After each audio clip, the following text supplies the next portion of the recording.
அட்டகாசமான சுவையில் ஒரு டேஸ்டியான குருமா ரெசிபி தாங்க நம்ம இன்றைக்கி பார்க்க போகிறோம். ரொம்பவே சிம்பிளாக செஞ்சு முடிச்சிடலாம். டேஸ்ட்டு வேறு லெவலில் இருக்கும். இட்லி, தோசை, சப்பாத்தி, பரோட்டா, நான் எல்லாத்துக்குமே அல்டிமேட்டான டேஸ்ட்டில் இருக்கோங்க. மிஸ் பண்ணாமல் இதை நீங்கள் இன்றைக்கி ட்ரை பண்ணி பார்த்துருங்க. வீட்டில் எல்லோரும் ரொம்ப விரும்பி சாப்பிடுவாங்க. அந்த அளவுக்கு டேஸ்ட்டு சூப்பராக இருக்குங்க. வீடியோவை சேவ் பண்ணி வச்சுட்டு வாங்க, எப்படி செய்யுதுன்னு பார்க்கலாம். இதுக்கு குக்கரில் 3 டேபிள் ஸ்பூன் அளவுக்கு எண்ணெய் சேர்த்துக்கோங்க. எண்ணெய் காஞ்சதும் 2 துண்டு பட்டை சேர்த்துக்கோங்க.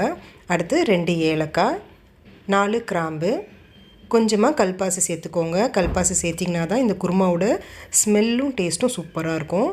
அடுத்து 2 பெரிய சைஸ் வெங்காயத்தை நல்ல மெல்லிசாக இது போல் நீளமாக நறுக்கி சேர்த்துக்கோங்க. இப்போ மிதமான தீயில் வெங்காயத்தை நல்லா வதக்கி விட்டுக்கோங்க. வெங்காயம் நல்லா வதங்கி வரணும்னு அவசியம் கிடையாதுங்க. நல்லா ஒரு கண்ணாடி பதத்துக்கு இதை வதக்கி விட்டுக்கோங்க. அடுத்து ஒரு 6 பச்சை மிளகாயை இது போல் நீளமாக நறுக்கிட்டு சேர்த்துக்கிறேன். இந்த குருமாவுக்கு நம்ம பச்சை மிளகாயோட காரம் மட்டும்தாங்க சேர்க்க போகிறோம். அதனால் உங்கள் காரத்துக்கு ஏற்ப பச்சை மிளகாயை கம்மியாகவோ அதிகமாகவோ சேர்த்துக்கோங்க. இது கூட ஒரு 2 கொத்து கருவேப்பிலையும் சேர்த்துட்டு நல்லா கலந்து விட்டுக்கோங்க. அடுத்து ஒரு டேபிள் ஸ்பூன் அளவுக்கு இஞ்சி பூண்டு விழுது சேர்த்துக்கோங்க. பச்சை வாசனை போகிற வரைக்கும் இது நல்லா வதக்கி விட்டுக்கோங்க. ஒரு 2லேருந்து 3 நிமிஷத்துக்கு மிதமான தீயில் வதக்கி விட்டுக்கோங்க. அடுத்ததாக தக்காளி சேர்த்துக்கோங்க. 2 மீடியம் சைஸ் பழுத்த தக்காளியை இது போல் பெரிய சைஸில் கட் பண்ணிவிட்டு சேர்த்துக்கோங்க. தக்காளி நல்லா குழஞ்சி வெந்து வரணுங்க. அப்போ தான் குருமாவோட டேஸ்ட்டும் பதமும் சரியாக நம்மளுக்கு கிடைக்கும். இப்போ உப்பு சேர்த்துட்டு வதக்கி விட்டுக்கோங்க. நான் 1 டீஸ்பூன் அளவுக்கு சேர்த்துருக்கேன். சேர்த்துட்டு இப்போ நீங்கள் வதக்கி விட்டிங்கன்னா சட்டுன்னு உங்களுக்கு தக்காளி நல்லா குழஞ்சி வெந்து வந்துடும். பாருங்கள், இந்த அளவுக்கு நல்லா குழஞ்சி வந்த பிறகு இப்போ 2 மீடியம் சைஸ் உருளைக்கிழங்க இது போல் சின்ன சின்னதாக கட் பண்ணிவிட்டு சேர்த்துக்கோங்க. அடுத்து ஃப்ரெஷ்ஷான க்ரீன் பீஸ் சேர்த்துருக்கேங்க, 200 கிராம் அளவுக்கு. நீங்கள் காஞ்ச பட்டாணி சேர்க்குறதா இருந்தால் ஒரு 6 மணி நேரம் ஊற வச்சுட்டு அதுக்கப்புறம் சேர்த்துக்கோங்க. இப்போ இதை நல்லா கலந்து விட்டுக்கோங்க.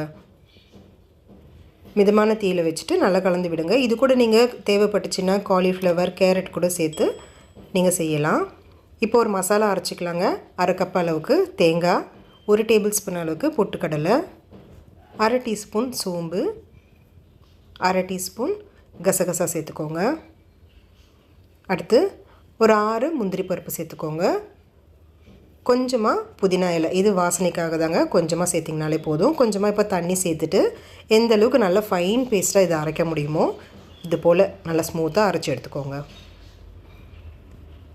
இப்போது குக்கரில் நல்லா கலந்து விட்டுக்கோங்க.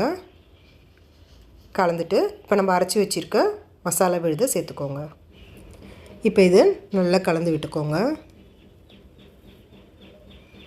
கலந்துட்டு நல்ல திக்கான பதத்தில் இருக்கோங்க. உங்களுக்கு தேவையான அளவுக்கு இப்போ நீங்கள் தண்ணி சேர்த்துக்கலாம்.